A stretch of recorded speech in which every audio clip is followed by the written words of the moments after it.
Good morning, everybody. Good morning. Friday, July 18th. Thank you very much for being here. Cheers to you. Cheers to you. I spilled a little coffee this morning. I know. It's a little bit of a mess. There's a little bit of a overpour. You do the whole, do I still have some space? I still have some space. Next thing I know, there's coffee everywhere. But good morning to you. Thank you very much for being here. Appreciate you guys being a part of the show. Man, I will tell you this. I appreciate you guys being basically kind of through, what is it? Lakers have been out since May. And here we are still putting together some phenomenal shows. So thank you for the support. I really do appreciate it. Thank you very much for hanging out today, being a part of the show. We got a lot to hit, got a lot to go through, got a couple good stories that I think will be a little bit unique. Do have a guest today as well. So I know I was trying to get Brad Turner on earlier in the week. I am expecting to have him on today, so probably in about 15 minutes or so. So keep that in mind as we get the show started. If you got some comments, some thoughts that you want to put in, feel free to put it in the comments right now. And then I got our little rundown right here that I'm going to walk through. And then we'll go solid for an hour today. And then once the show is done, hope you guys kick back and enjoy your weekend. And we'll go from there. So thank you very much for being a part of the show. Let me kind of give everyone a quick rundown what we're going to be doing today.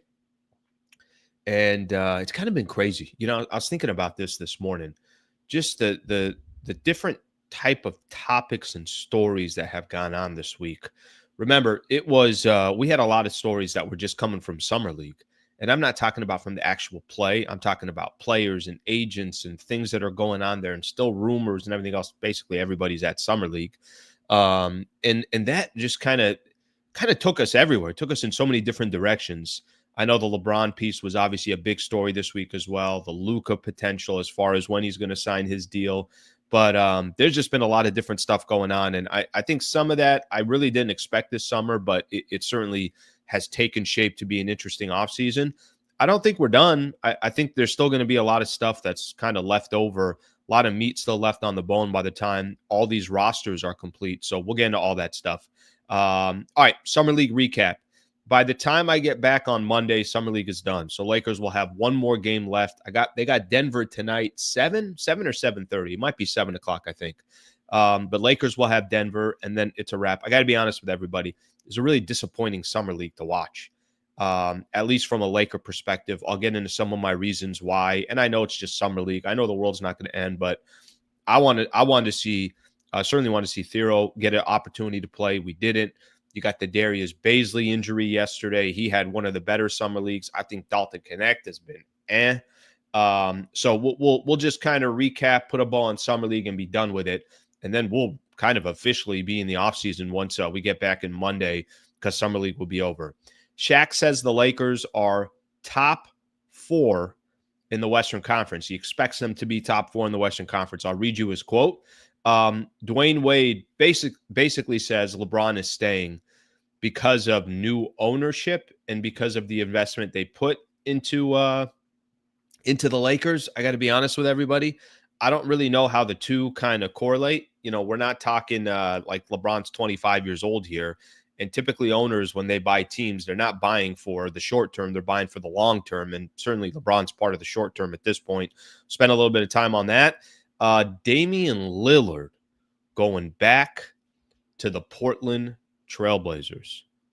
I don't know why, but when I saw that story pop up in my timeline, kind of brought a smile to my face. And I think it did it for a lot of people out there. I think a lot of people were rooting for Dame. And then I think we were all shocked that he's going back to Portland. That's his city.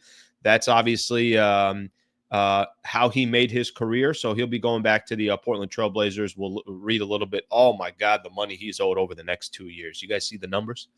Did you guys? I want to call like a tax accountant. I just want to say, hey, if I was also owed 100 plus million over the next 2 years, how much is the government taking? My God, he's making some money over the next couple of years. I've heard a lot of people talk to me about Marcus Smart, and a lot of people say, hey, Al, what do you think of Marcus Smart? What do you think of Marcus Smart?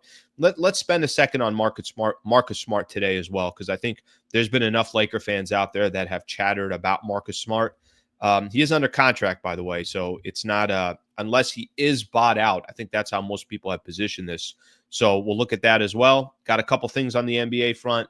Then we'll take a quick look at the weekend, and then we will call it a week. So thank you very much for being here. Appreciate you guys being a part of the show. Let me hit on a couple of comments here before we get started. Let's see what we got here. Let's see what people were saying. Bronny was solid. I think if I'm right here, all his points in the second half, most of those points, 16 maybe of the 18 coming in the fourth quarter, something along those lines. Let's get another one in here. I doubt LeBron's options are what he would like them to be. Not many teams can trade $50 million in salary and contend the next year. Yeah, that's matching salaries is obviously going to be the biggest challenge if anything were to happen. Ocean Breeze doing what he does here, coming in with the quote: "If you give 80%, you get 80% back. If you give 100, you get 100. The magic lies in the final 20. It's about who endures the longest. Pain filters the winners, and only a few make it through." Phenomenal quote. Thank you for sharing, buddy. Thank you for sharing, brother. Never go back to. Okay, all right. It's the reason why you left the first time. Okay, let's see. I think we're good. I think we got this. Portland got value for trading him already, so now they're basically getting back for free. It's a good point. Yeah, he's not going to be paying that money. That money is going to be coming from the Milwaukee Bucks. Let's get the show started. Summer League recap. Like I said, I'm not going to spend too much time on this, but by the time we come back on Monday, that's it. It's over. Lakers' final game will be today. They do have 3 games coming up. Kind of cool on they'll have games on Saturday. They'll have games on Sunday. I'll save it for the weekend recap. But for the Lakers, this is it today. So they lost yesterday, the Boston Celtics. All right, no big deal. Who cares? Nobody's going to really spend too much time, too concerned about that. If you want some stats from that game, Knecht struggled again, 3 of 12 from the field. Obviously, the Darius Bazley injury with his right knee, kind of a weird injury. I know he went out in a wheelchair. I didn't see anything official today, so we'll kind of wait to see if there are any updates on that. So that's obviously incredibly disappointing. But Lakers lose the game. Let me just kind of put a bow on the Summer League real quick, and then we'll kind of move on from this. Not a good Summer League for the Lakers. And let me explain to you what I mean by that. It's not that they went, I think they're 1-3 right now in the Summer League, and they got one more game left today. It's not the record. It's not, you're not taking too much from the Summer League, but I'll tell you what I was hoping for. What I was hoping for is, number one, we got to see Thero get an opportunity to be a part, obviously a second round pick. Let him get a taste of what some of the competition looks like. He couldn't. He was injured, and we knew coming into this that he wasn't going to be a part of it. But just right out the gate, I'm like, well, that sucks. I really wanted to see him play. I think there is some excitement for a young, athletic wing that will probably get some beautiful lobs during the regular season coming from Luka and LeBron. So right out the gate, we can't even see our second rounder get an opportunity in Summer League, which I think holds a lot of value for a lot of these young players in Summer League. So that's number one. Number two, I thought Dalton Knecht was wildly disappointing. I mean, just, maybe this is just me in my own head, and I've given this comp before. The comp that I've given before, it reminds me of a couple years ago when Max Christie was in his second year, and he's in the Summer League, and the Lakers eventually just shut him down. They're like, that's it. We don't need to see anymore. Let's leave Max Christie alone. But in the time that you saw in his second appearance in the Summer League, you're like, yep, Max Christie is a man amongst boys, and you could tell that he didn't belong in no Summer League. He belonged in the NBA and eventually became obviously a starter for the Lakers. And yes, eventually got traded to the Dallas Mavericks. And I think we all would agree he's got a young, promising career ahead of him. I was kind of hoping for the same thing with Dalton Knecht in his second year in the mix here. Didn't happen. And really, I other than maybe a game or two, I think in the Cali Classic, they beat San Antonio, and he had a really nice game. Lakers came back. He hit a couple clutch shots, and they won by 1 against San Antonio. Something along those lines. I'm trying to think off the top of my head. But other than that, Was anybody more convinced that Dalton Knecht is going to be a guy that really is going to get opportunities this upcoming year, and the Lakers are going to depend on him, rely on him, give him some key minutes? I didn't walk away with that thought process in summer league, unfortunately. So I thought Dalton Knecht was a disappointment. A couple of the players that you did like, Cole Swider was fun to watch. He was phenomenal. He had a lot of games where he was 7 of 10 from the field, 6 of 10 from the field, hitting a couple of threes in the 20s. But do you really expect Cole Swider to get opportunities in the NBA? I don't think that's going to happen.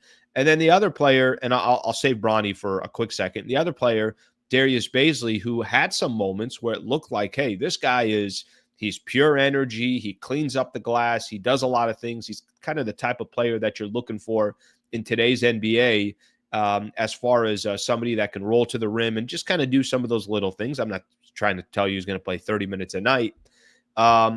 We obviously find out in his regards injured. So what kind of happens here for his future, and what's that going to look like? So I kind of keep that in mind as well. And then the last player that I will talk about, and I know somebody put here Christian Koloko, nothing special as well. But the last player was Bronny. How is Bronny going to look out here? Gotta be honest with you.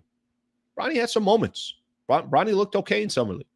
I thought Bronny definitely had some moments, definitely had, kind of, you can tell there were times, and a lot of the broadcasters would talk about this, how much more confident he looks and everything else. But overall, just looking at what I was hoping to watch in summer league and some of the players that I was hoping to step up in summer league, not exactly the greatest summer league for the Lakers from individual performances, Theo not getting a chance to play. So that's kind of how I look at it.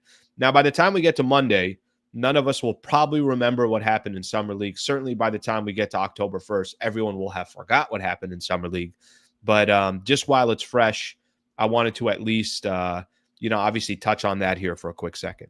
Okay, let me take a look at a couple quick comments here. I want to do that. Dalton is getting traded. DK is done with the Lakers. He needs a fresh start somewhere else. Didn't want to trade him. His confidence shot.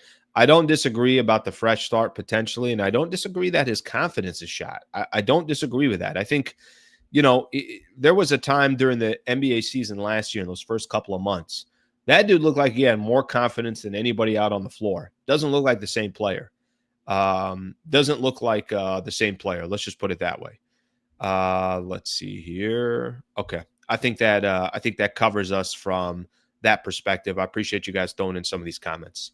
Okay. As promised, I want to welcome in our guest today, a man that has been covering the NBA for many, many years, grinding and making it happen. Brad Turner, what is going on, brother? Man, many years. Alan, how you doing, my friend? I'm good, buddy. We haven't seen each other in a while. You doing okay? I'm doing good. I'm sorry about last week, but I ran into the great Ron Harper for a couple of nights, and things got a little out of control in Las Vegas, shall I say? PT, I love that. And we did get a chance to see his son play, Dylan Harper. Okay. Which for me, can I just tell you just right quick? Yeah. I remember Dylan Harper in the Lakers locker rooms, on the parade buses with the Lakers. When Ryan played for the Lakers back in 2000 and 2001, he is now an NBA player. Wow. Come on, a number 2 pick. Yes. And I mean, could he have asked for a better situation walking into the league in San Antonio? That's a cool setup there. It's funny. When you sent me that text, and BT and I were trying to connect earlier in the week, so obviously we're connecting today, which works out perfectly. But when you sent me that text, and for those who don't know, BT, you've been around the NBA for a long time, so your relationships with a lot of these former players, current players, they run deep. And when you just said that it was a long night in Vegas, I'm like, BT, enjoy the rest of your day, recover, and we will see you soon. You were almost on the like the injured reserve or something like that. You were load management. I am drinking a lot of water these days, trying to recoup. Well, okay, let me ask you this, because obviously you were in Vegas. from a Laker perspective and for you, what are typically the goals in summer league? And I know we're going to be done with this when it's all said and done, but if you're the Lakers front office and you're months away from starting, you got a lot of youngsters that you're hoping to develop and crop. What are some of the goals you think walking into summer league, and what are there some takeaways that you have from watching the Lakers over this last, let's call it, week and a half or so? The first word you said was development. That's what they want to see. And as I was reminded by Lakers Summer League coach Lindsey Harding, the Lakers began their Summer League in San Francisco, right? So we can't overlook that, because there was a moment where they looked really tired and they were, as she said, fatigued. And it was because they had played 3 games already. They had played 3 more games in Las Vegas when I was still there. And you can see the guys kind of slowing down, all except for one player who didn't show any fatigue, and that was Bronny James. So he's one of the players you want to see. What has he learned from last year's Summer League, last season, that he's now applied to this Summer League? And what that has been sheer confidence. When he walks onto the court, he looks confidence. He has a step of someone who knows what he's doing, understands what he's doing, and they more or less have put the ball in his hands to go out and show how much he's developed, how hard he's worked to become an NBA player, to try to become a rotational player. So you have him. You have someone like Dalton Knecht, who admitted when I was still there that he hadn't found his rhythm. And based on watching the game last night, he still hasn't seemed to find his rhythm. He's accurate with his assessment. Yeah, he is very accurate with that. So he has to make some strides. And you mentioned Darius Bazley. He was looking really good, really sharp. He's 6'8", 6'9". He has now become a prototype NBA player. And let's not forget, I think he played 5 years in the NBA. Last year he was in the G League, spent some time in overseas playing, and he was someone that was looking like he could get back into the league and be a player and help the Lakers or any team out. But he got hurt last night. So I wanted to see what exactly his injury is. But if you're the Lakers, you really just want to see improvement. You want to see guys showing that they have the potential to perhaps be in JJ Redick's rotation. Okay. First one you hit on was Bronny. And I thought Bronny had some good moments in Summer League. We obviously seen him in the G League. He was putting up really, really good numbers in the G League. Now, granted, that's not your day-to-day NBA competition, but that's okay. I don't have an issue with that. I think there's a lot of great players that become good players in the NBA that kind of go through a similar process. Is there opportunities you think for Bronny this upcoming season? I mean, is that realistic? I think, kind of taking a look at the rest of the NBA right now, and if you got young players that want to focus on the defensive side and got phenomenal energy, that's not a terrible combination to try to take in today's league, because that isn't, the strongest suit. Now, obviously, he is undersized. He's not 6'6" or 6'7" or something, anything close to his dad. But do you see some opportunity for him? And if you do, how is that opportunity going to come? Not consistently, because they still have Gabe Vincent, who's a solid veteran player and is your backup point guard for the most part. You still have Dalton Knecht, who they still think can be a player for them. But they just signed Jake LaRivia. He's someone they see as a rotational player. I don't foresee that right now. I don't know if he would play any more than he did last season. But let's just not forget this, though. It still takes time. Sure. I mean, I learned from the great, great, great Jerry West that it normally takes players about 3 years to become the player they're going to become. And that's because their body's still adjusting. They're trying to learn how to play the NBA level, how much more physical it is, how to eat right, how to do all those things. So I'm not trying to put Bronny and have him rush out there. I mean, this is year 2, right? He didn't play a whole lot in college. Sure. He had the heart condition that he may be still dealing with to a degree. So to rush him into the rotation in 2 years, No, I still want to give him some time. You know, it's funny when you say you got to give 3 years or so, and I'm going to give you the example, and I think this isn't a bad comp to have, and I mentioned him a little bit earlier. It makes me think a little bit of Max Christie, right? Max Christie, you go look at his first couple of years, and you felt like there's some opportunity heading in the right direction. You know, what and I think that's probably the only thing that I cared most about. It felt like he was always taking a little bit of step forward, a little step forward. He might have a step back. Maybe he falls out of the rotation, but used last year as an example before he got traded, Max Christie all of a sudden became a really nice piece for the Lakers. And you almost hear his name a lot too. It's like, and this is the greed coming in. It's like, well, we couldn't have held on to Max Christie. It's like, no, you got Luka. No, you can't hold on to Max Christie. But I think what you're talking about of the Jerry West portion of this, it takes guys a second, let them who they're going to be. You probably won't know till their third or fourth year. And I think Christie kind of fell along that timeline. Yes. You know, I agree with you. Now, he was someone the Lakers really loved. He had the right size. He had the right temperament. He worked hard. He was trying to improve his game. And the games where he didn't play well in, that was okay because that happens to young players. You just now have to get back in the gym, keep the grind alive. To quote the great Kobe Bryant, continue the process because that's part of the evolution. It's the process. And Max did that. Now, thanks to Max, the Lakers can say this, he did help them to get Luka Doncic. Whatever small part that was, it was a piece. It was a piece. And now Max is down in Dallas and he is flourishing. So it just takes time. I'm going to go one more. Just we hit on Knecht for a quick second, and then we could start kind of everything else. But you mentioned Dalton Knecht. How do you feel of where he is right now? I feel you saw the comment. I saw you smile when I was reading it.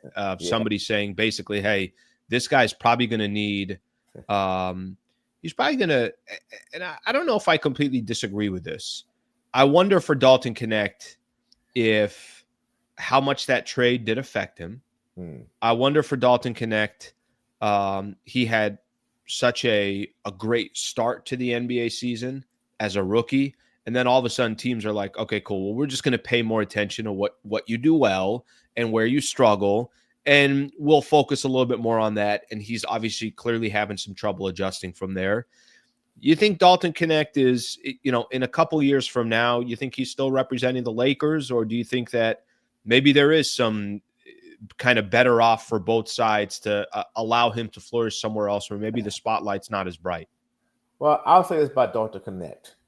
Nothing against Bronny James, but Dalton is not getting passes from Luka Doncic and LeBron James in the summer league. And that clearly makes a difference in how you approach things, how you know what spots to get to. So I'm not going to put too much into the summer league and how he's played. He is someone that I'm sure the Lakers want to see him play better. They want to see him shoot the ball better. He hasn't done that for whatever the reasons may be. Maybe he's trying too hard. Maybe he wants to prove to them that he should be in a rotation. But I think he's someone that can be and will be a rotational player because he has the one thing every NBA team wants, shooting ability. And having that, and he has the size, he can put the ball on the floor some. That's not his strong suit. Dalton is a great shooter, and that's what they would need from him. And I think he'll be just fine when the season starts because, as I said, he'll be getting passes from Luka and LeBron James, and they'll both be telling him, shoot it. You can make that shot. July 18th, we're sitting here, and it just as I don't think the Lakers are done, but you never know. I mean, they could be done for the summer based off of there's just no other deals to be made, maybe a small piece here or there that the Lakers can sign. Just out of curiosity, where they sit today, they add Ayton, Jake LaRavia, obviously. They decided basically let's go after this young 23, 24-year-old. Dorian Finney-Smith is gone. He goes to the Houston Rockets. What do you make of their position right now and just kind of the where it shapes up in a very, very, very difficult Western Conference? I would say the one thing I think they can improve upon and they may need is another two-way guard, one that can play really good defense because that's kind of what they're lacking right now. I mean, Austin Reeves is a really good player and he tries hard, but he's not known as a lockdown defender. Sure. Neither is Luka Doncic. And we can't expect Brian James to be out there trying to run behind young guys all season long. He has done that and he can do it. So the defense is where I think they have to improve upon. Losing Dorian Finney-Smith was a big loss, but it also opened a door for them to kind of go in and get DeAndre Ayton. It opened up the opportunities to have more salary caps to use, to have more the non-taxpayer mid-level exception. So that worked out. You have to, one way or the other, the Lakers did need a center, so they got that because of Dorian leaving. But a point of attack guard is something that they're looking for, as for what I understand, and that's probably what they need the most right now. I'm kind of trying to think of, Pelinka's position in all this. You want to do everything you can to try to compete today. You want to be smart with the assets that you have, because you don't have what the Oklahoma City Thunder have or what the San Antonio Spurs have, teams that can make deals and know that, hey, if this doesn't work or if it wasn't a home run, then we still have a plan B, a plan C, and everything else. How does Pelinka juggle? I need to try to win right now because it's the Lakers. I'm in a LeBron time, always in his kind of window, because we don't know how long this window is. But BT, you're also saying to yourself, I only got so many picks. I only got so many assets, so many expiring contracts. How much am I willing to overpay to not know if this is a real step in the right direction? Could it just be a sidestep? Just that juggling act for Pelinka. What do you make of that?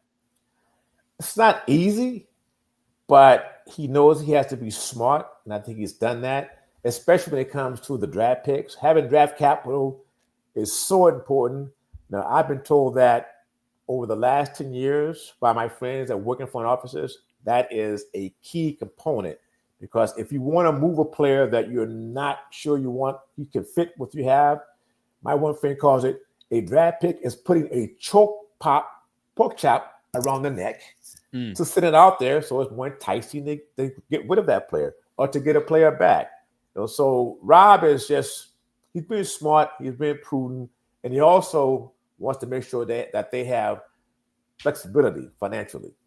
That's also a key, because if you're at the second apron, as we're hearing, man, that really puts your franchise in a bind, and you're now in a position where you can't do much at all to improve the team. So I think Rob, he's just being smart, he's being prudent. I mean, just think, the Lakers needed a center. They got one. It fell into their hands, but they got one without using a first-round draft pick. So now they have that pick to use going forward. Yeah, and really kept the other assets as well. Whatever you want to determine as an asset, if it's Dalton Knecht as an asset, if it's some of these expiring contracts as an asset, they didn't have to give up anything when they got DeAndre Ayton. So I think it's been a pretty fascinating couple of weeks, storylines. You could almost call it 3 weeks now around LeBron and him picking up that $52.6 million option.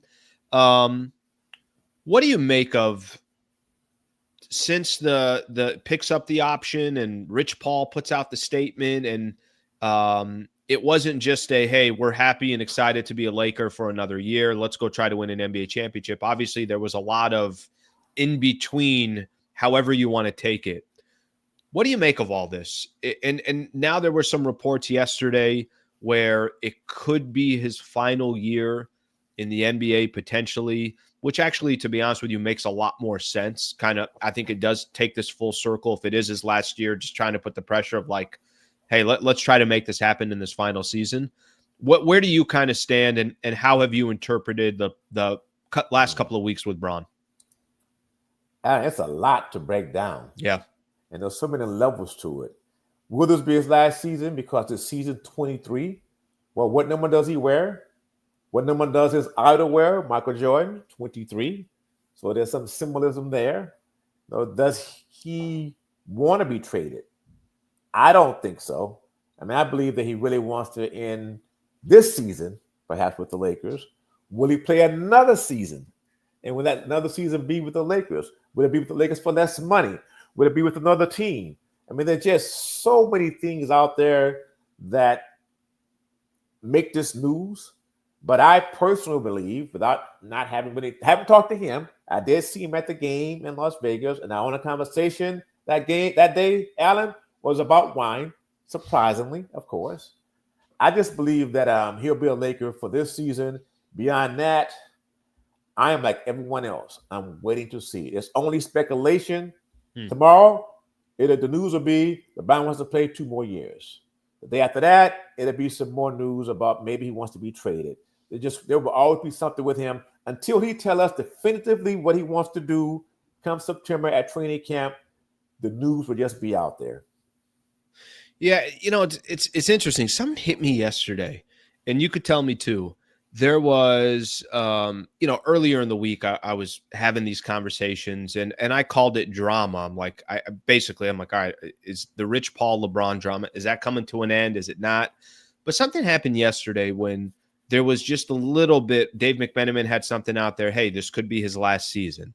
Somebody else had put out a tweet that hypothetically, if that was the case, if LeBron made the decision and then eventually made an announcement like, hey, this is it for me. It's funny, BT. It kind of hit me for a second. I'm like, damn. If that's the case, and if we get to that point where LeBron during the year or at some point decides this is it, final year, I'm not playing anymore after year 23. I don't know why, but for me, there was just this I'm like, I've been watching this guy since 2003 when he was drafted. And Right. and even, they started televising him in some of these high school games. If you remember that, they were already, LeBron has been in most of our lives, literally for either 50% of our life, either 75% of our life. Just kind of think about the amount of time we've been talking about LeBron James. And then when that actual moment comes where he says, that's it, this is, the final year. I don't know why I had such this deep appreciation for what this man has done in the league. And, you probably run into this a lot too. There are typically 2 wings of LeBron James people. Either he's never made a mistake in his life or there's nothing he can do right. And I don't really feel like there's too many people that are in the middle. I try to be in the middle, but yeah. But it hit me for a second. I'm like, man, when this guy actually decides I'm done, I'm not really sure why it just kind of hit me for a quick second. I'm like, this dude has been such a critical piece to this sport for 23 years, getting ready to go on 23 years. I don't know how we may never see something like this ever again. And by the way, if you go look at those record books, you're going to see his name in every freaking category you can possibly think of as he makes his case of wherever you want to put him as greatest of all time. No, when LeBron James does leaves, it won't be a hole, it'll be a crater.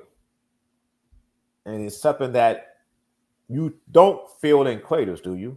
They're just there somewhere in the moon, and you sort of jump around them, jump in them. He has been such a special player, not only on the court, but off the court. What he's done back home in his community, back in Akron, is something that gets overlooked quite a bit because of all the drama that surrounds him.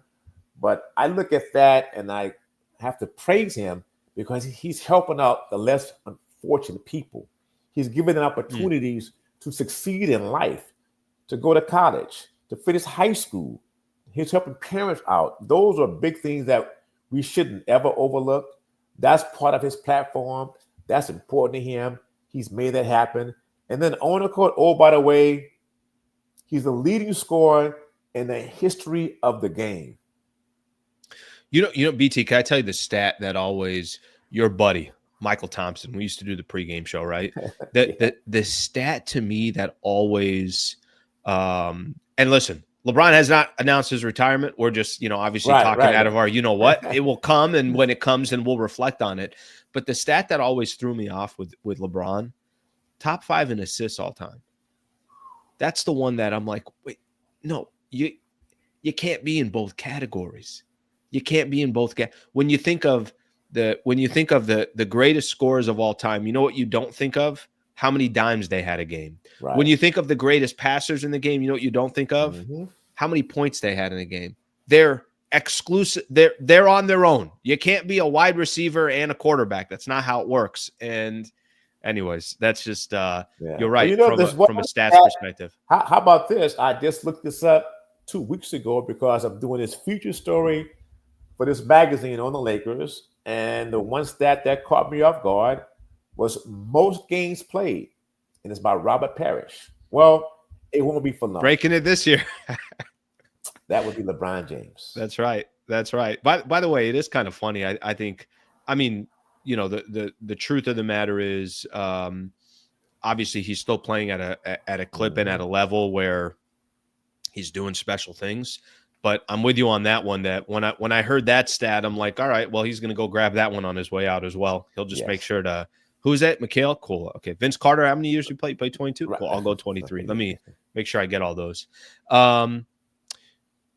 Do you think the way the setup has been so far for Luka and just what the future may look like for the Lakers? And obviously we know there is going to be new ownership that eventually more and more will have more involvement in everything else. Any concern you think Luka should have in the future with the Los Angeles Lakers? Is there any concern the Lakers should have in making sure Luka is happy by the time that extension talk, which I'm sure is already going on, just that relationship and that marriage so far? You know, for the Lakers, your concern is making sure he does sign that contract, the extension. And he can't do that until August the 2nd. And I think the belief with the Lakers around the NBA that Luka will do that. He appears to be all in on the Lakers. I mean, obviously he was shook by the trade. He was shook by a team telling a superstar in the NBA, basically in his eyes, we don't want you anymore. And that we're going to send you somewhere else to get someone else that we do want. Thank you for your service. Thank you for taking us to the NBA Finals the previous year. So now we're going to move on from you and we're going to get someone else. I honestly believe that he will re-sign with the Lakers. He'll sign the extension and they'll be just fine. For the Lakers, it's just wait until that day gets here. And putting the right players around him. And right now, that one right player has become DeAndre Ayton. He loves playing with big men, agile big men that can roll the basket. DeAndre is not really, I don't see him as a real lob threat like Derek Lively was with him, but he is someone that can pick and pop and that can score himself down low without having the passes be rolling to the basket. So he'll score that way. He'll score in bunches. You just want to see DeAndre score more consistently at a high level and be a high-level player that his potential shows that he can be. And playing with Luka, as my one friend told me, who coached Luka in Dallas, that he would make DeAndre look very, very well out there on the court because Luka sees all, knows all, and gets it done. Yeah, good position for Ayton to be in, right? Just very good. Come to the Lakers, you see how desperate they are for a big, and he could kind of set his next contract based on this year with a player as good as Luka and LeBron setting him up. What do you make of, you know, I don't know how much of a shock it was to you, but as we kind of shift, I got a couple NBA questions for you. Dame Lillard back to the Portland Trailblazers. What did you make of that? I thought it's funny. There's so many things that we see on Twitter or on X or whatever the case is, or NBA stories, and I don't really have any emotional attachment to it. It might be surprise, this, that. I don't know why I just smiled when I saw Dame going back to Portland. I feel like a lot of people had a similar reaction, that they were happy for him that he'll end his story back with the Blazers.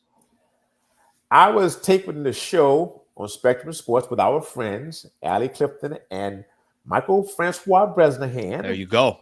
When the news popped up, and we all just were like, wow. And I thought, cool for Dame. Very nice young man, incredible player, one of the best shooters to ever play the game.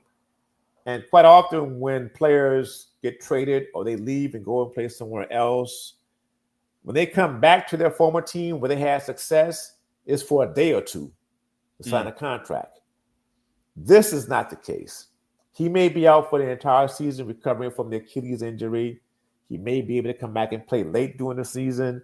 But the fact is, he'll be productive and he'll get a chance to retire at the place he started his career, where he had success, where he brought them success, and he'll go out the right way, which is, to me, a great thing for someone of his stature, for someone who is just a genuine, good person. Yeah, I love that. Cool story. His family's there, got 3 kids. Everybody's in Portland. He's going to be rehabbing there. So why not just close it out with the Portland Trailblazers? And there's a little bit of, I think there's a lot of pressure on these players. And I get it. I understand it. When you got players of that caliber, there are times where if you're too loyal to your city and you're not winning, they say, oh, well, he doesn't care about winning. So he leaves, kind of forces a trade, ends up in Milwaukee. I don't think that's where he wanted to end up, and it just didn't work out in Milwaukee. So the fact that he goes home, I don't think we'll ever look at Damian Lillard as, oh, well, that's not a guy that he wasn't clutch enough. He wasn't this enough. Dame has his chapter in, NBA history. It's not going to be with championships, but he's got his own history. And, oh, by the way, he'll make, I believe, $140 million over the next 2 seasons. What do you think, BT? Does that work for you? I can live on that. Yeah. I can live on that here and in Paris. Yeah. I think you might be okay if we had $140. Final one I got for you, and I'm just curious to get your thoughts on. There was a really good article, and it was breaking down a little bit kind of the competition right now in LA. And part of the story was that the Lakers and the Clippers have similar game plans in the sense of they want that flexibility for the 2027 kind of free agency class that will be coming. So if you look at Kawhi's contract, if you look at Brook Lopez, who they just signed, if you look at James Harden, they're really freeing up flexibility for a couple years from now. Right. And Lakers, I think a lot of their deals as well is making sure that they have that flexibility as well. We can look at the future, but if I just kind of look at the present today, can you just give me your thoughts on that Clippers roster? They add Bradley Beal to the mix as well, but they're also one of the oldest teams in the NBA, if not the oldest team. And that hasn't necessarily translated as well as maybe it used to in the league. What do you make of their position right now? Yeah, I think they pivoted really well.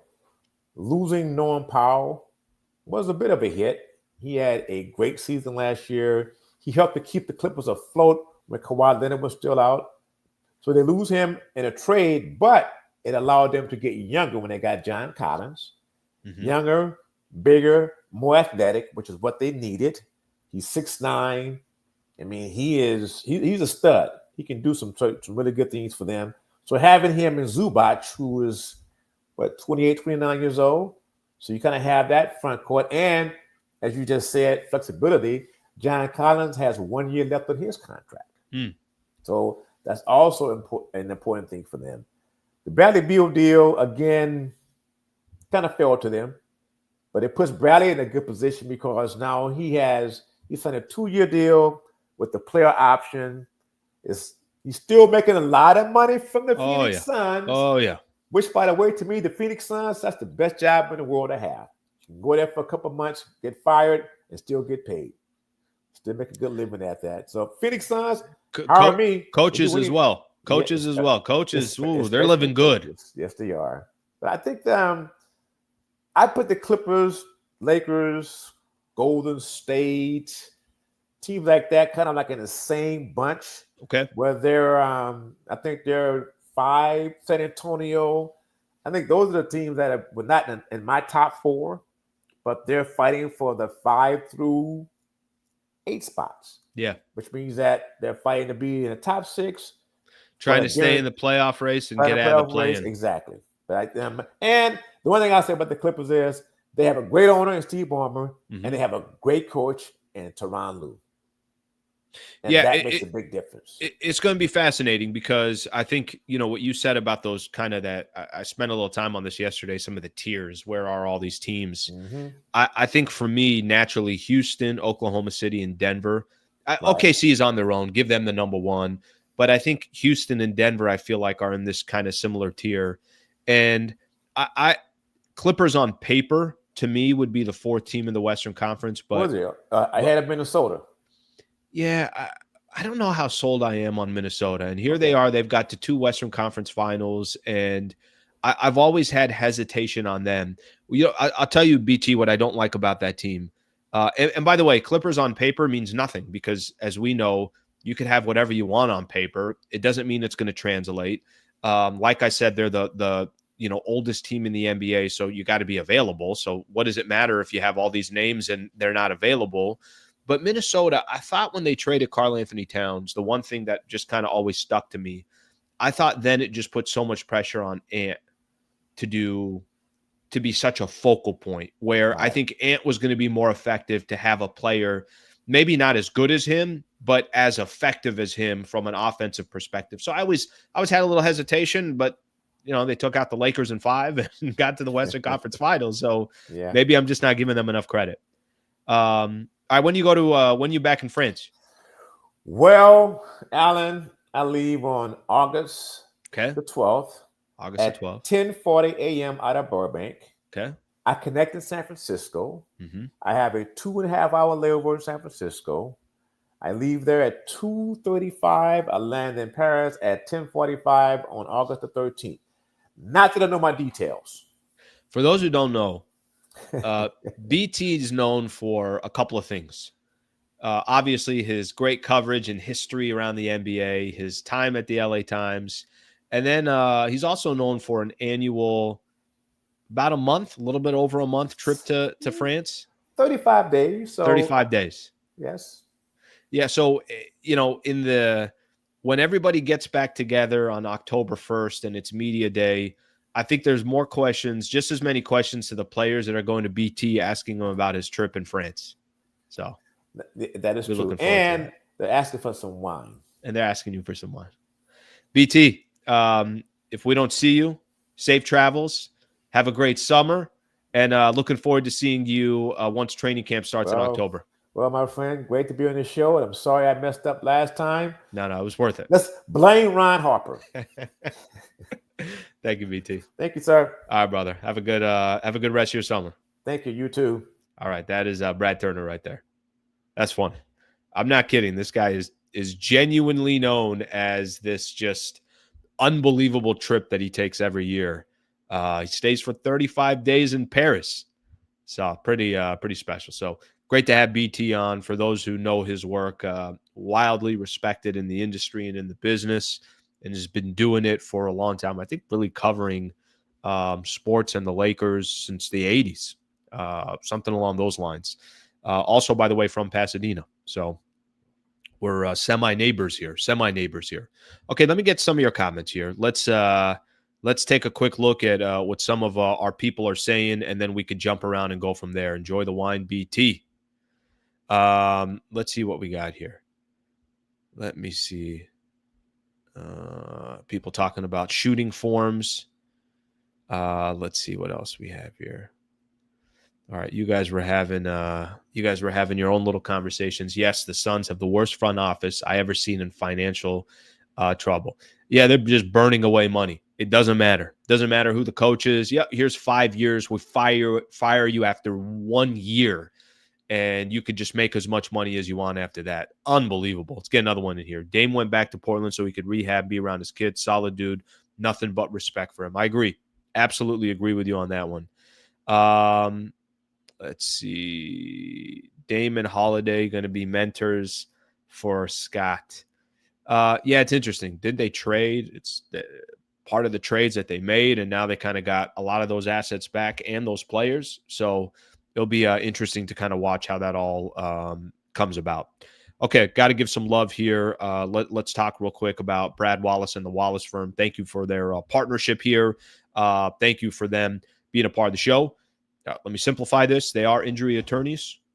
So if you ever find yourself in a spot or a position where you need help, you need to reach out to an injury attorney, a wrongful death case, serious injury, something happens at work. Maybe you overhear a family member talking about a situation or a predicament. I'm sure it's daunting. I'm sure it's intimidating. I'm sure you don't know what the heck to do.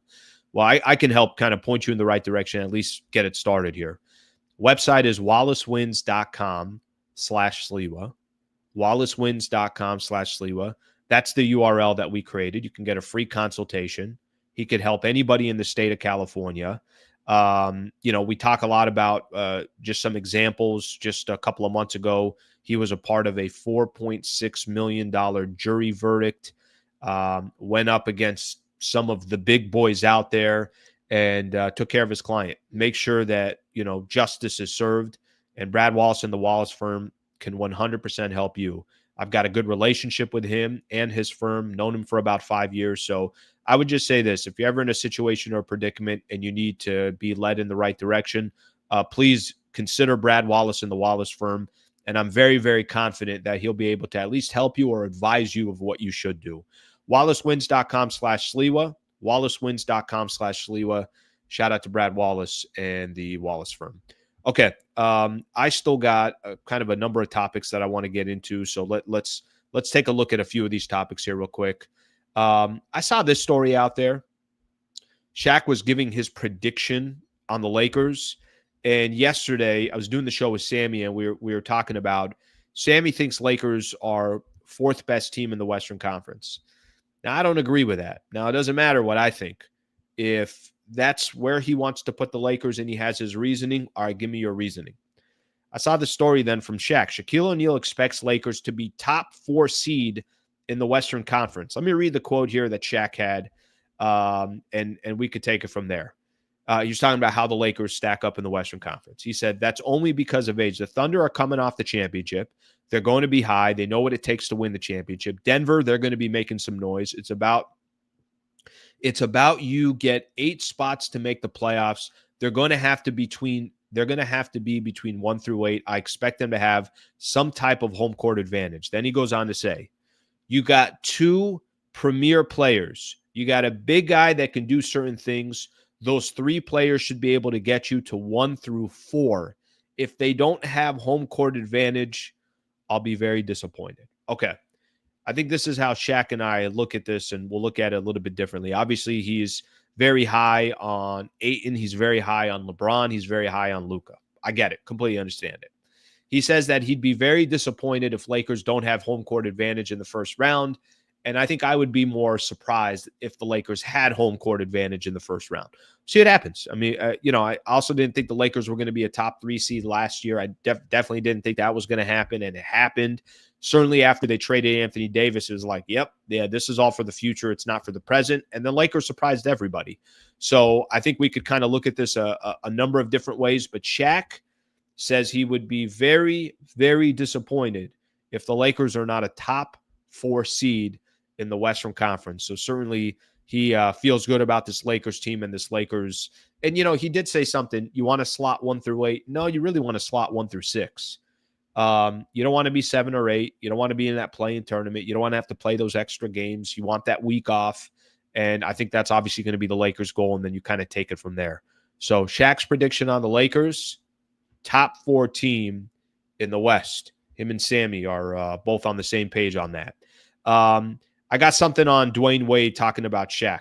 We're going to do that in 2 seconds. Let me look at more of your comments here so you guys can kind of respond to this and give me, your opinions on this as well. Let's take a look. Comments here. Let's see what we got here. Let me see. I put the Lakers in the 6th spot. Shaq is saying no excuses. No shock if the Lakers finish 3rd or even 10th. West is stacked. I put Lakers 5 or 6. I'm much more along the line of this 5 or 6 position. And somebody was telling me yesterday, they're like, well, if you're going to slot the Clippers in the top 4 or number 4, you can't put the Lakers over Minnesota, which I agree with that. I don't think there'd be a reason why I'd put the is Ayton going to have that much of an impact immediately? Maybe he is. But I think that point now makes me think, okay, well, maybe they're closer to 6 than they are to 5. I laugh at the prediction game. So many variables to factor in. Teams are so close in the West. You're right. And there are going to be variables, and there are going to be injuries, and there are going to be certain things that happen. There's going to be certain teams that have no chemistry and other teams that have better chemistry. But that's part of the prediction game, right? You make the best educated guess that you can.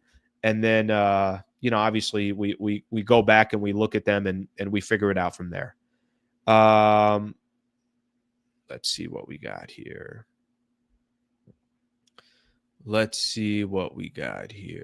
Okay, let's get a that's pretty funny. Shaq would never even know if he missed the playoffs. He doesn't watch basketball. They watch basketball. Come on. I think some people love that show, hate that show. That show kills it. And it's moving, so it's going to be on ESPN now. Okay, let me get into another story here. I still got a couple other stories I want to get into. This one, to be honest with you, I'm not 100% sure that I understand the angle. Dwayne Wade was talking about LeBron. Obviously, it's been a conversation. And by the way, I mean everything that I said when I was talking to BT, that some of those reports yesterday about this might be his final year.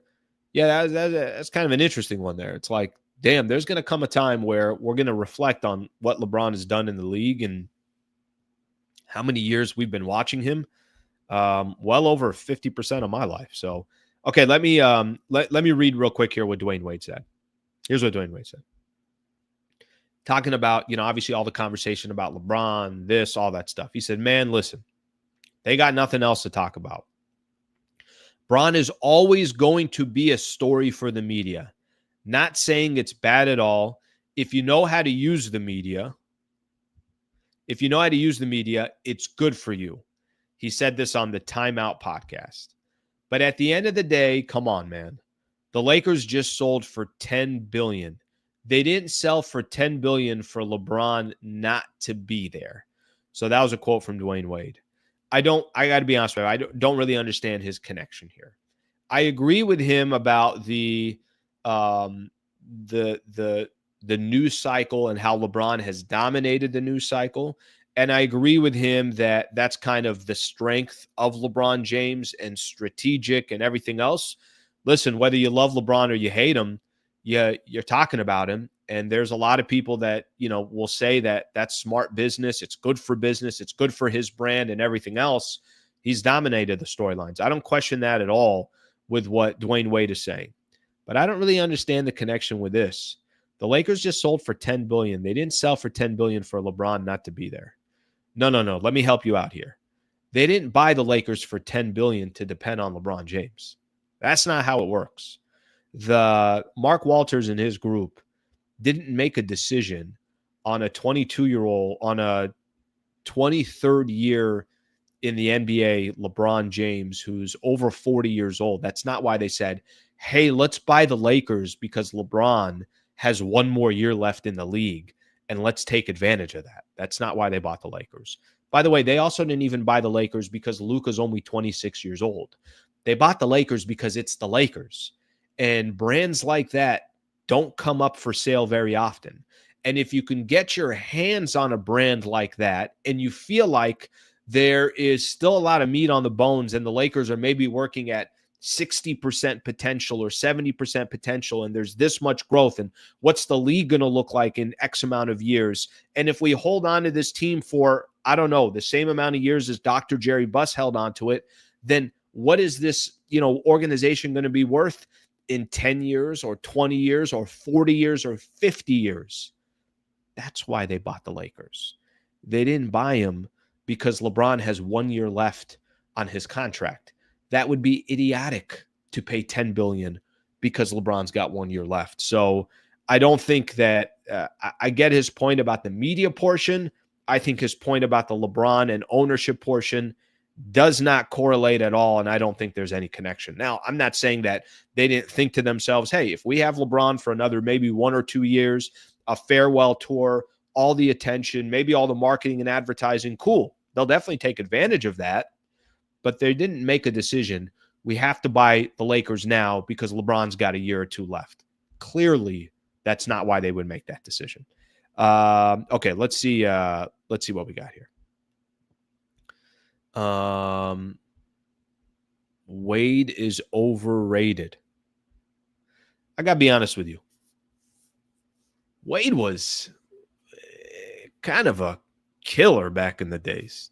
D Wade was phenomenal. That dude definitely had a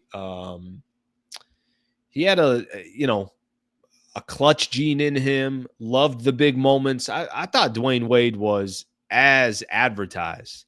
I thought D Wade was really, really, really phenomenal in his prime and was good for a long time and a champion. So, if you're looking at some of the greatest off guards in the history of the NBA, shooting guards in the history of the NBA, put your Jordan, put your Kobe, and then you kind of start getting into this different branch.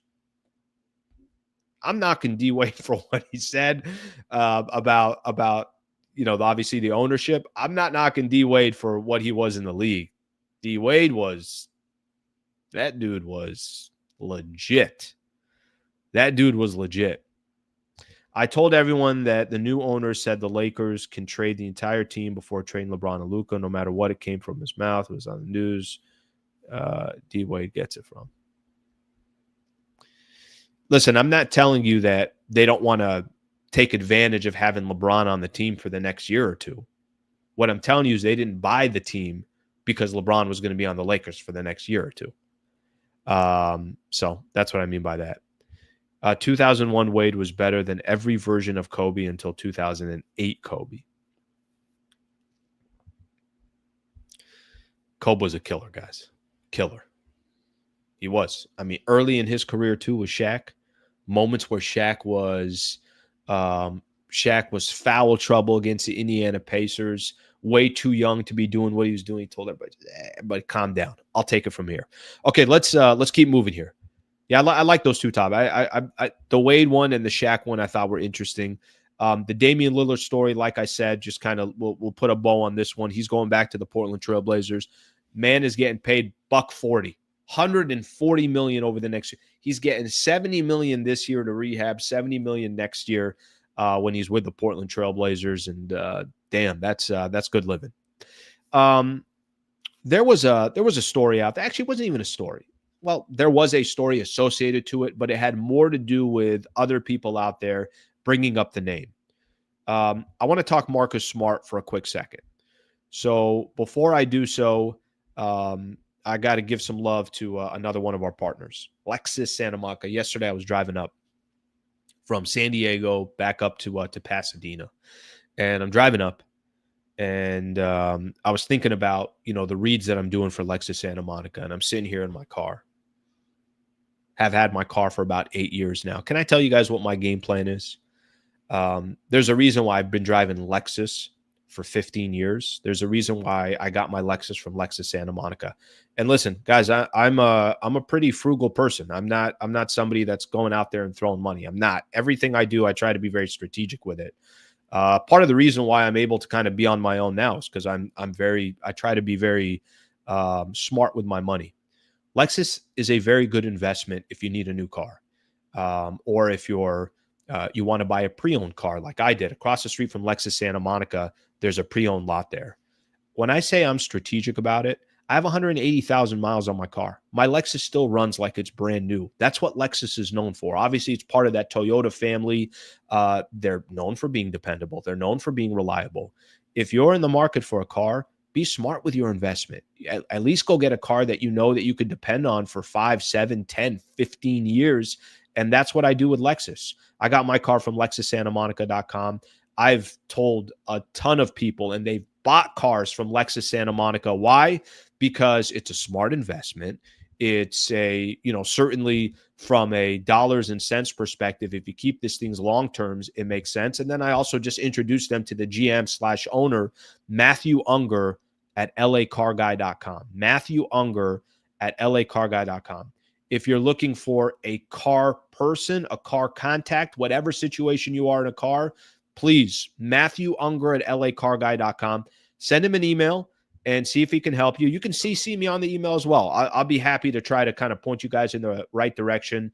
And if you want to send him an email and just say, hey, Unger, shout out. Thank you for supporting the show. Would greatly appreciate that as well.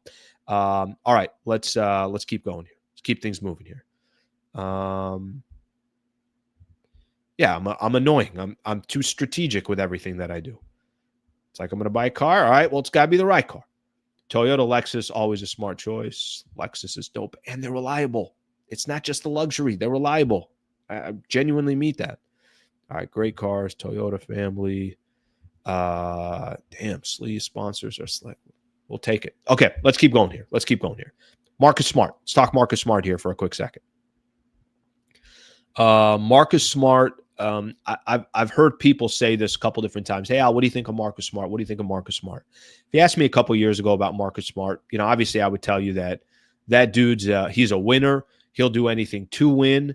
There was an article in Clutch Points, and there was Anthony Irwin put out there. LA is hoping to reignite trade talks during Summer League, with one of their potential targets being former Defensive Player of the Year, Marcus Smart. Can I give you guys just my quick opinion on Marcus Smart? And I've heard a lot of people bring up a bunch of different names. So I'm like, okay, why don't I just spend a quick second on Marcus Smart? He's in the final year of his contract. He's making around $21 million. If he's not traded, it appears that he's probably heading for a buyout, is what the article says. In a perfect world for the Lakers, they get him in a buyout. That's the perfect world. And I'm sure there's going to be a lot of teams that say, we'll take a Marcus Smart on our team. The question for the Lakers is, do you want to actually trade for him? And if I give you, so there is a trade that they put out there, Clutch Points put out there, and it was Marcus Smart for Gabe Vincent, Maxi Kleber, a 2032 second-round pick. Looks like those numbers would work based on Marcus Smart making 21, Gabe making 11, and I want to say Maxi Kleber is making 11 as well, right in that range. So those are the assets that you'd be giving up. I'm hesitant to give up any assets. And here's my hesitation with Marcus Smart. It's not the same Marcus Smart. Now, he's also been in awful situations, so Marcus Smart hasn't been able to be the Marcus Smart he was supposed to be. He's also been wildly injured, so he hasn't been able to be the player that, you obviously want to see him be. Played 34 games last year on two teams, Memphis and Washington. The year before that, the 2022-2023 season, 2023-2024 season, only played 20 games. Really, his biggest impact was when he was in Boston. Everybody knows that. Ended up, I think the last time he played over 60 games was the 2022-2023 season. So there's a couple questions with Marcus Smart. And I don't question his intensity. I don't question that the guy wants to win. I don't question any of that stuff. He's 30 years old now, so probably 31 by the time next season starts. If you can get the guy in a buyout, obviously there's no risk and it's a win. Do you want to give up assets? Should those assets be going to a 30, 31-year-old Marcus Smart? I think that's really more the question. But I'm a fan of Marcus Smart. It's just he really has not had an impact year in about 3 years. So, and I do believe a lot of that has to do with what team are you on? What organization are you playing with? Do they care? Is winning their priority? And Marcus Smart's priority is winning. So there is a little bit of hesitation just in regards to that. But I still think if it's a buyout type of thing, it's a no-brainer. If you actually have to give up assets to go get him, I have a little bit more hesitation on that. Let's see what people think about here. Smart would be a lateral move, in my opinion. Marcus not been a good three-point shooter. We're not given the first draft pick, okay? You're not. You'd be given the second-round draft pick, at least in that specific trade. Right there. Let's see what else we got here. Marcus Smart for Bronny defensive tutor. He's Bronny's ceiling. If we can get him cheap, I have no problem with Smart. They need to get the King some help. They need to get Luka some help in the process. I mean, let's make sure that we're talking about both of those guys. Okay, so I think for most people, there's a little bit of, I think we really know Marcus Smart injury prone these last couple of years, has been with bad organizations, but we used to see how great he was when he was in Boston. He was just a real menace, and he was a winner. I enjoyed watching him when he was in Boston, and I enjoyed watching the way he plays the game is the way that I would describe it. So we'll see what happens in regards to Marcus Smart and if there's any momentum that ends up being there. Couple NBA stories. We got the weekend preview, and we're going to call it a week. Okay, Jonathan Kuminga, the latest on him. You guys can give me your opinion and your thoughts on this. This was on 95.7 FM, The Game. The Warriors want to have all the leverage in this Kuminga situation for themselves. So until the Kuminga thing resolves itself, one way or another, they aren't giving out anything above a vet minimum deal. They're probably not going to even do a vet minimum deal until the Kuminga situation resolves itself. Why do I feel like Jonathan Kuminga needs to get the hell out of Golden State? I don't think they value this guy. I think I don't think this is a good look for the Warriors. One man's opinion here. I think they want him to be nope, this is when you come to work, you wear these clothes, and you eat this food, and you start here, you leave here. And if it's not exactly like this, then you don't fit into the Golden State Warriors. And by the way, we have all the leverage, so we're just going to hold on and go from there. If I'm Jonathan Kuminga, I'm staying with the Warriors this year, and I'm waiting till I'm an unrestricted free agent in a year. Now, Golden State can kind of screw with him a little bit. If obviously he doesn't have the greatest season, they control how many minutes he plays and things like that, then he'll be in a tough position to go make a contract or to go get a contract next year. I'm taking my chances. The Warriors don't value him. They just don't value him.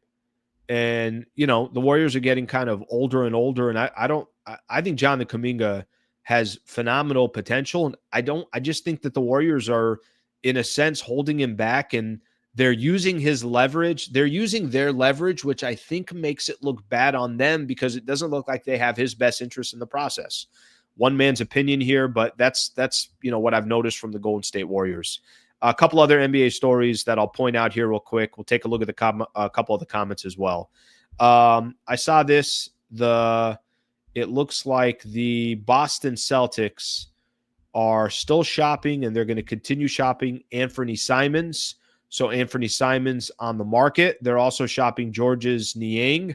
So those are two players that can still potentially hit the market. I saw one other thing here as well. Jake Fisher put out there that the Kings and the Knicks in the mix for Ben Simmons. So for those who are interested in Ben Simmons and what his career is going to look like, Jake Fisher also put out there, personally, I think Ben Simmons would be interesting in Minnesota, but I haven't heard that they have interest in him. So he was giving his own opinion on that. So just kind of share a couple NBA stories out there, and still some rumors out there. I believe that there's still going to be movement in the NBA. It's going to happen when it happens. There's still a bunch of players that still got to figure out their future here. Okay. Last thing that I'm going to point out here, and like I mentioned, we have our weekend preview, of course, presented by the Wallace firm. Weekend preview, wallacewins.com/Sliwa, wallacewins.com/Sliwa. If you're looking for a free consultation and you need to reach out to an injury attorney, please go to Brad Wallace and the Wallace firm. Here's a weekend preview that I got. So obviously, All-Star game done, MLB All-Star game, home run derby, all that stuff done. So we're back to watching some regular baseball tonight. Finally. I mean, listen, I know I don't probably talk a lot of baseball, but I need baseball in the background a lot of times. Stick with the NL West. We've said this before. Padres are taking on the Nationals. Start looking at some of the other teams in the NL West. You got the Cardinals taking on the Diamondbacks, the Brewers in LA taking on the Dodgers. That's a really good series. 56-40 Milwaukee Brewers, 58-39 Los Angeles Dodgers. So two really good teams going at it in the NL. And then the only other team that has a little bit of stake here in the NL West, the Giants are taking on the Blue Jays. Actually, a really good series as well. 52-45 Giants, the Blue Jays 55-41. If you've been watching the Summer League, this is what the last couple of days are going to look like. So tonight, the Lakers will take on Denver. That's it. They're done. Summer League will be over for them. And for all the other teams, there are teams that are going to be advancing. Saturday, there's a slew of games. Sunday, Atlanta at Boston, Memphis at LA, the Clippers, and not literally, obviously, all these games are in Vegas. So, and then the championship game is going to be to be determined. Sunday, July 20th, you're going to have 3 games, and you'll be figuring out who eventually will be the NBA Summer League champion. So that's what that's the preview of this weekend of what we got going on. Let me read a few comments, and then we're going to call it a weekend. And I appreciate you guys being here and hanging out all week. Another really, really good week. So thank you for everybody being a part of the show. Ben Simmons. Let's see what we got here. Definitely not 38. How old is Ben Simmons, by the way? Still very, very young. Isn't it crazy how this guy went from, he's 28 years old. This guy went from a really, really promising future to nothing. Just nothing. Kuminga has better upside compared to Poole. I think he does more. You know, I think that he can play multiple positions. I think he's got a lot of upside. Kuminga doesn't fit the Steph timeline. Then trade him. I'd like to see Kuminga end up on a different team. And I got no dog in the fight. I'm just watching how they use Jonathan Kuminga. They don't use him. And I really feel like the Golden State Warriors are like, well, you're going to do it our way or nothing.